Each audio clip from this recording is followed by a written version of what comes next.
Estudyante patay matapos pagtulungang bugbugin sa Kidapawan City. Katropa natin sa balita, Sam Sally ng XFM Cotabato.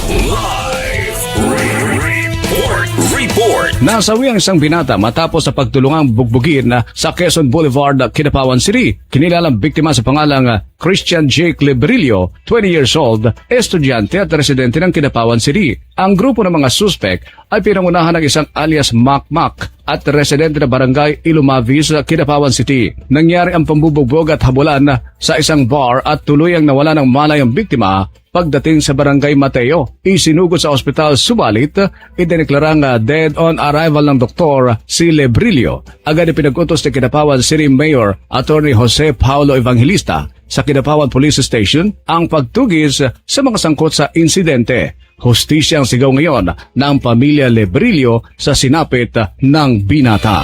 Katropa mo sa balita mula dito sa XFM 102.1 sa Cotabato City at para sa nagkakaisang Pilipino para sa Pilipinas, ako si Katropang Sam Sally, XFM News. Cellphone Plus Gold, mapalit sa mga butika sa inyong lugar.